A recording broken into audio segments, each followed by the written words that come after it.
পৃথিবীর শ্রেষ্ঠ বিদ্যাপীঠ দারুল উলুম দেওবন্দ। কওমি মাদ্রাসার অর্থ জাতীয় শিক্ষা প্রতিষ্ঠান। জাতির ইহকালীন ও পরকালীন মুক্তির জন্য যা যা করণীয় ও বর্জনীয় তাই কওমি মাদ্রাসায় শিক্ষা দেওয়া হয়। সংগ্রামী সাথী ও বন্ধুগণ, কওমি মাদ্রাসায় তৈরি হয় দেশপ্রেমিক ও আদর্শ নাগরিক। তাই কওমি মাদ্রাসার দিকে যদি কেউ পাকা চোখে তাকায় তাহলে সেই চোখ আমরা সোজা করে দিব। কওমি মাদ্রাসার উলামা হযরত ও তাওহীদি জনতার বিরুদ্ধে কোনো জবান চলে তাহলে সেই জবান আমরা বন্ধ করে দেব।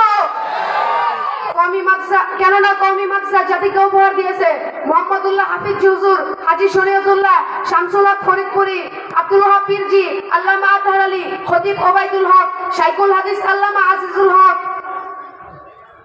পীর গিয়াসউদ্দিন, মহিউসুন্নাহ আল্লামা মাহমুদুল হাসান সহ অসংখ্য উলামায়ে কেরাম ও পীর মাশায়েখ যারা মাদ্রাসা বিশুদ্ধ খানকা প্রতিষ্ঠা করে, মাঠে ময়দানে ওয়াজ নসিহত করে, লিখনির অঙ্গনে দাওয়াত ও তাবলীগের ময়দানে কাজ করে অসংখ্য পথভোলা মানুষকে আলোর পথ দেখিয়েছিলেন।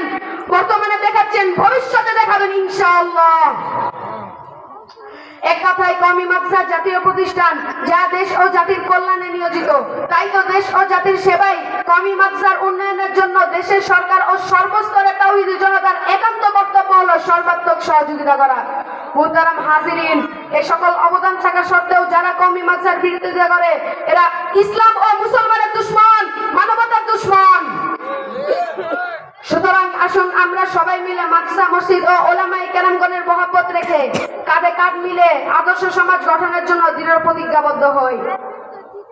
সম্মানিত উপস্থিতি, পরিশেষে আমার সেরেকাজ উস্তাদ বৃন্দ ও মাদ্রাসার কমিটি ও দানবীরদের জন্য দোয়া চেয়ে আমার বক্তব্য এখানে শেষ করছি।